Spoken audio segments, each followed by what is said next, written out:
Fala aí, torcedor do nosso canal Futebol Verde React, trazendo mais um vídeo aqui no nosso canal. E mais um vídeo aí para falar da partida entre Flamengo e Palmeiras, 3-2 para o time carioca, com a ajuda da arbitragem, com a ajuda do VAR. Hoje o Varmengo operou no Maracanã. Rapaz, e o juiz que escolheram, parece que foi tudo certinho. Escolheram o melhor juiz para ajudar o Flamengo. Tudo de acordo com o que... Hoje foi tudo programado para sair como saiu. Tudo certo. Não teve nada... tipo assim, não teve uma coisa boa pro Palmeiras. Tudo errado. Pênalti que não foi dado. Tem um lance do Pulgar que ele dá na canela do jogador do Palmeiras de frente e não foi expulso. Depois Vitor Roque sofre falta, Bruno Fux sofre falta, nada a favor do Palmeiras. Hoje, nota 10 para que fizeram contra o Palmeiras hoje, a vergonha que foi. Vamos aí trazer o Pascoal, o Benja, e logo depois eu estarei de volta. Fala, meu povo! Começando mais uns 60 segundos do Benja. Gente, não dá. Esse negócio de arbitragem tá chato. Jogador reclama, torcida reclama, imprensa reclama. Pênalti no Gustavo Gomes, sinceramente, eu achei que foi. Agora, o Flamengo tem dois caras muito decisivos, Arrascaeta e Pedro. O jogo foi muito igual. Palmeiras brigou, o Flamengo brigou, só que o Flamengo chutou 3 bolas no gol, foram 3 gols. É muito o Pedro dentro da área, não perdoa. O Arrascaeta é um jogador que desequilibra. E o Palmeiras tem um time muito forte. Chegou a fazer 3-2, poderia ter feito 3-3. Agora, o Piquerez tem que ter mais responsabilidade. Foi brigar com o árbitro e foi expulso depois do jogo. Gente, o próximo jogo do Palmeiras é o Cruzeiro. O próximo jogo do Flamengo é o Fortaleza. O Piquerez errou feio nessa, hein? De arbitragem, mas aí fala. Então vamos falar de arbitragem. Começando com logo o lance do começo do jogo, ao qual me referi no começo da partida. Penal do Jorginho para cima do Gomes. É um penal claro para vocês? Pra mim, sim. Era para marcar? Ou assim, deixa a dúvida, opinião de vocês? Para mim, pênalti, porque uma coisa é adotar um critério de não dar qualquer faltinha. E, de fato, o Wilton Pereira Sampaio não estava até deixando algumas faltas ali, fazendo vista grossa.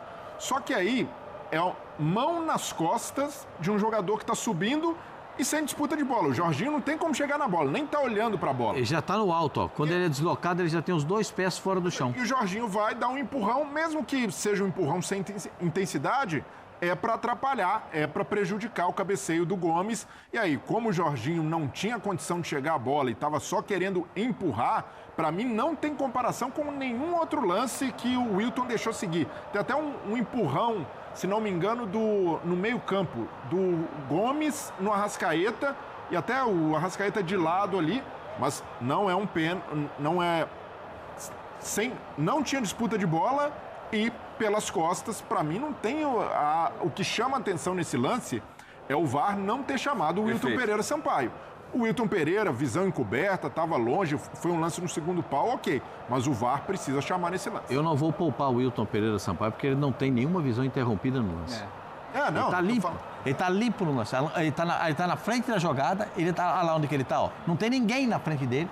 Ele está enxergando a jogada plenamente. Ele viu que o Jorginho empurrou. Agora, o VAR não chamar, realmente não dá para entender. Você pode perceber que em todo escanteio, você tem várias situações de jogadores frente a frente, se agarrando, se empurrando, e isso vai ter todo escanteio. Mas não é o caso ali, né? Quer dizer, o Gomes não tem como se defender dessa situação, porque ele está de costas, né? Ele está saltando. Então, assim, ele é impedido de cabecear pelo empurrão. Então, assim, para mim isso é muito claro como infração. E né? até o primeiro braço do Jorginho ali, que é tentando achar o adversário, ok, normal. Mas a partir do momento em que ele empurra, 2 mãos nas costas... Não é braço de referência. Bom, né? aqui unanimidade, então, foi pênalti. Tendo isso em vista, o Felipe Luiz foi mal na entrevista de falar que ninguém foi prejudicado. É que o Felipe Luiz está... É sonhar demais achar que um técnico pode falar de um erro para o adversário? O encerramento dele, que ele disse, o Palmeiras não pode reclamar da arbitragem pelos fatos acontecidos no jogo passado. Pelo pênalti não marcado pela arbitragem do Alain naquele jogo em cima do jogador do São Paulo. Então, aquilo é uma lástima. Aquilo é para se lastimar. Aquilo é uma vergonha. O árbitro dentro do campo não marcar um pênalti daquele. E não adianta querer botar o árbitro para apitar a Série B, Série C, porque ele vai estragar o jogo de Série B e vai estragar o jogo da Série C. Ele não tem condições momentâneas de apitar. Vai ter que fazer uma reciclagem para poder se recuperar, conhecer um pouco melhor a regra. Não só ele, né? Todos que trabalharam naquela partida, os 514 que trabalham no VAR, porque o VAR é um elenco. O VAR tem o VAR, o AVAR, o assistente do VAR, o cara que mexe no botãozinho do frame e tem o assistente do assistente. São 5 ou 6 para ficar analisando um fato e eles não têm a capacidade de analisar o fato corretamente. Não marcar aquele pênalti contra o São Paulo é um dos maiores absurdos que eu vi no futebol.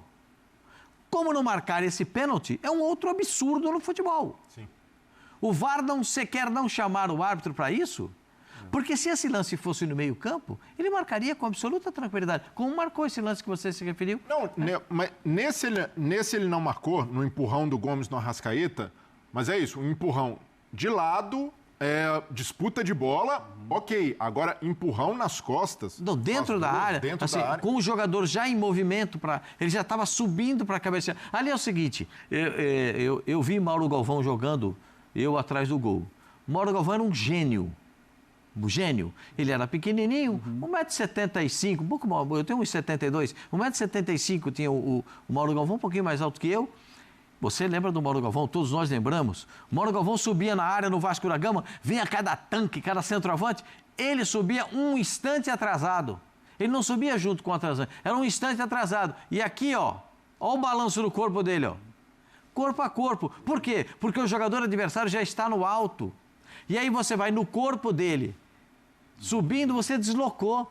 Não é falta, porque é um lance de corpo dentro da área. Mas ele era um gênio da marcação. Na base, Pascoal... Gente boa, o Mauro, hein? Abraço pro Mauro Galvão. Na base, há uma orientação para os jovens atletas de não colocar a mão nas costas, porque a mão nas costas é se colocar na cena do crime. Sim. É ainda mais com o VAR. O Abel, por exemplo, o treinador do Palmeiras, diz que jogador de defesa do Palmeiras não pode dar o bote dentro da grande área.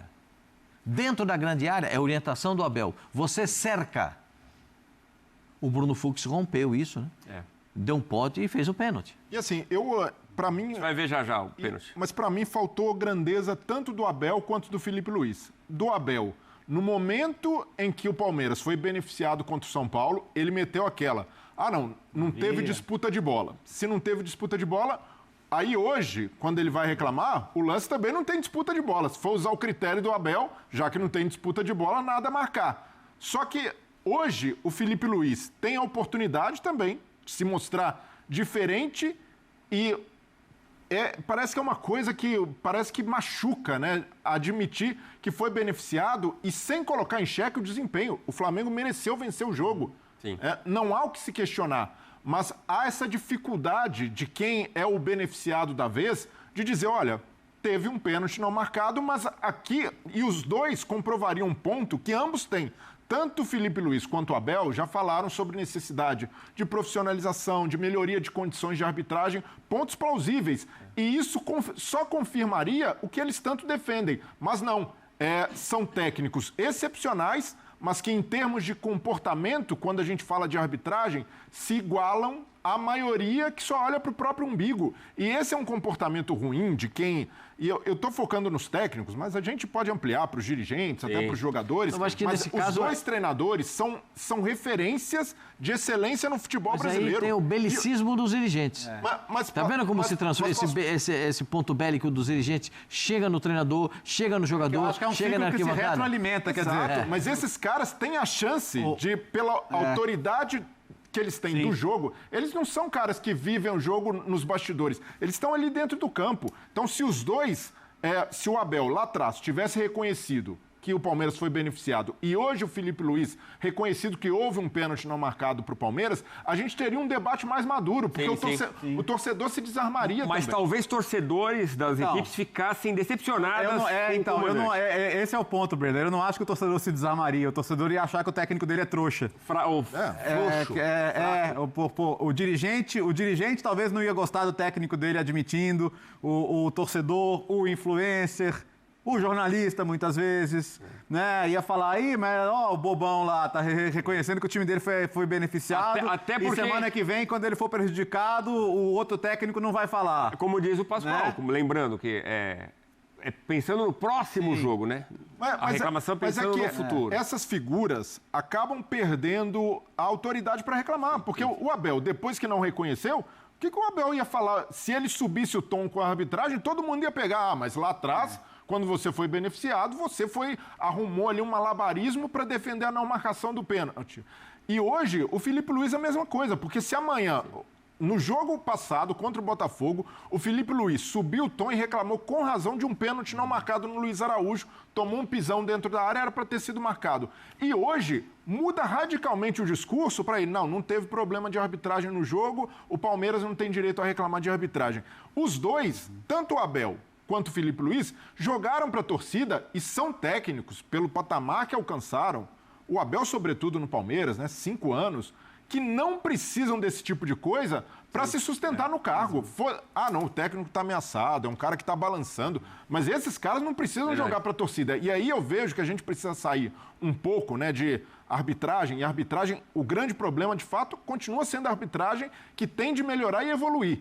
Mas quem está no entorno também, e a gente já cansou de falar aqui do papel de imprensa, nós como contribuímos para isso, para esse ciclo que o Léo falou, mas os treinadores também têm de dar um passo adiante, os dirigentes também, não só saírem do belicismo, mas saber reconhecer, olha, teve um problema de jogo aqui que favoreceu o meu time, e isso mostra que não é proposital, que não é esquema, que não é sistema, é um problema crônico da arbitragem. E enquanto esses caras não derem o braço a torcer, a gente vai continuar girando em círculo. E aí, hoje, para o torcedor do Flamengo, isso daí, a fala do Felipe Luiz viraliza em grupo de WhatsApp. Olha lá, o nosso técnico. Mas amanhã, quando o Flamengo for prejudicado de novo, e será até o fim do campeonato, assim como o Palmeiras, por algum erro de arbitragem, não vai ter moral nenhuma para falar. Vai ser, quando eles reclamarem de novo, serão feitos de chacota. Vamos ver se a CBF também publica esses áudios, né? Do VAR, dessas discussões, o que foi falado no Maracanã. E o Bruno Fux, foi pênalti em cima do Pedro ou não? Mais um lance para a gente avaliar aqui neste Equipe F. A jogada ali do Emerson Royal, o Pedro recebe e o Bruno Fux derruba, Léo. Nessa aí eu tô com o Wilton. Não acho que ele sofreu, que o Fux sofreu falta antes, não. Tem uma disputa normal de corpo e na sequência a penalidade. Nessa aí eu não discordo da decisão, não. E de novo o critério do jogo. Ele estava deixando ali alguns lances, algumas divididas passarem. Esse lance aí... Esse é o início da jogada. Então, esse lance, por exemplo, eu vejo até como mais faltoso do que esse. Esse aí o Bruno Fux se coloca na frente do Pedro, é lance normal. Eu ouvi um argumento assim, se ele não colocasse as mãos, ele bateria com o peito, porque o Bruno Fux está na frente dele. Não, mas isso daí acontece o tempo todo. O jogador tenta fazer uma obstrução, o centroavante está tentando sair, se desvencilhar. Então tem mais motivo para reclamar no Vitor Roque, Danilo no Vitor Roque. Dá mais pano para manga. Mas, pelo critério de jogo, eu acho também aceitável o árbitro não marcar, porque é o que ele estava adotando ali. E para mim é muito diferente do lance do Gustavo Gomes dentro da área. Ali é um lance dentro da área, duas mãos nas costas de um zagueiro que tinha subido. Não dá para comparar. Mas nessas duas faltas aí, eu vejo que pelo critério adotado pelo Wilton, eu não marcaria nenhuma e marcaria, obviamente, o pênalti. O lance do pênalti é indiscutível. Tem um calço ali o pênalti é indiscutível. Não vou discutir o pênalti.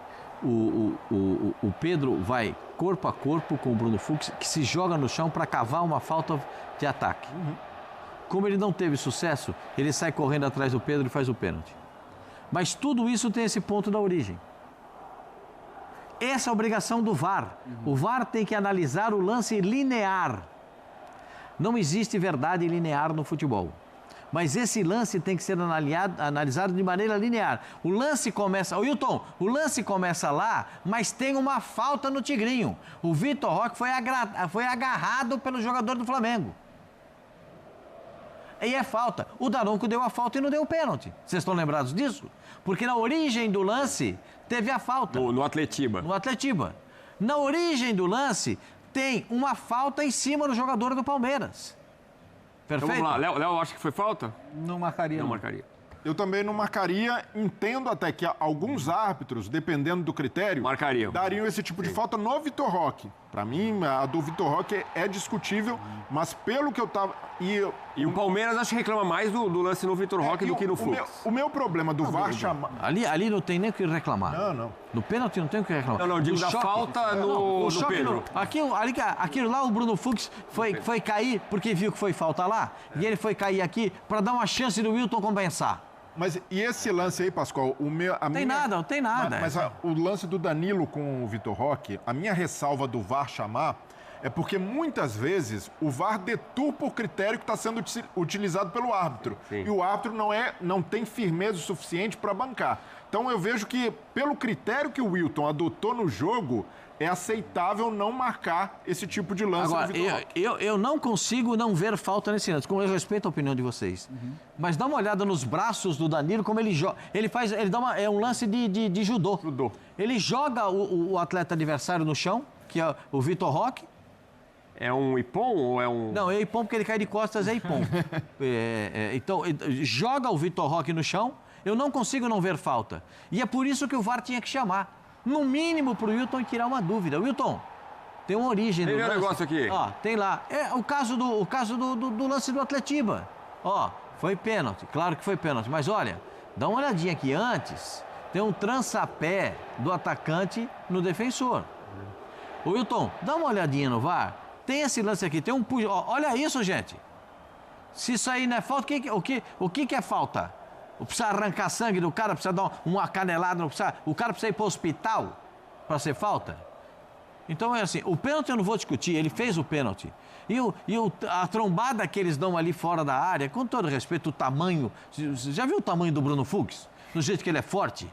Uma batidinha, uma trombadinha daquela com o Pedro, o que ele falou? Bom, foi falta lá, ele não deu, eu vou dar uma chance de ele dar uma falta aqui. Sabe o que aconteceu? Não deu nenhuma e nem a outra, fez o pênalti 1-0 pro time do Flamengo. Aí é que entra o pecado do Bruno Fux, nos dois lances. No primeiro gol, que ele vacila na marcação. No segundo gol, que numa trombada ele tinha que estar de pé, porque o zagueiro tem que aguentar o tranco. E depois faz um pênalti desse aí dentro da grande área e com um agravante. Já tinha cobertura. Sim. Tem um agravante. A cobertura já estava colocada ali. Verdade. Ele se precipitou. Por isso que eu acho que no meio de tanta arrumação tática, a gente tem que analisar os fatos individuais dos acontecimentos. Foi falta no Tigrinho. Isso aí não é falta? Quando não foi... Para mim, eu aceito... Eu acho que foi falta também. Eu aceito a opinião de todo mundo, porque eu acho que a gente vive num país que tem democracia, ainda que a gente, cada um pode explanar acho que é um a lance sua que opinião. gera discussão. A gente pode... Para mim, eu acho que... Agora, olha ali. Aí é indiscutível. Aí não tem... Eu não vou discutir a respeito dessa situação. Mas tem uma análise anterior. É só a minha observação. Quanto ao pênalti que o Palmeiras reclama, eu nem vou discutir. Porque é nítido, claro, cristalino que foi pênalti. Esse lance se inicia em uma falta. E o VAR hoje estava com preguiça. Hoje o VAR estava com tiriça, com impaludismo. Eu não sei se eles estão com medo de não trabalhar mais. Sabe o que vai acontecer? Não dá os negócios desses, ficar fora de novo. Vão ficar sem trabalhar de novo. E aí são 8 paus a menos de faturamento no final da semana. Você está entendendo? Sim. Então, é só isso aí. O futebol é feito disso, de discussão, e que bom que a gente possa discutir. Que a gente possa... E o Palmeiras ainda teve o auxiliar técnico do Abel expulso depois do jogo e o Piquerez expulso depois do jogo. Que, para mim, o Piquerez não tem substituto. É bom jogador. Nossa! Então tá aí, pessoal. Foi o pós-jogo do escândalo no Maracanã. Eu tinha que escolher um nome para hoje. O escândalo do Maracanã, o Varmengo do Maraca, algum nome tinha que ser colocado hoje, porque saiu certinho, saiu tudo, parece que foi tudo planejado antes para dar certo e deu certo. Deu certo, que o Flamengo foi ajudado desde o primeiro minuto até o último. Flamengo foi beneficiado demais na partida de hoje. Tudo a favor ao Flamengo. Foi a maior vergonha desse campeonato brasileiro que aconteceu hoje. Gostou do vídeo? Deixa o like, se inscreva no canal. Forte abraço a todos.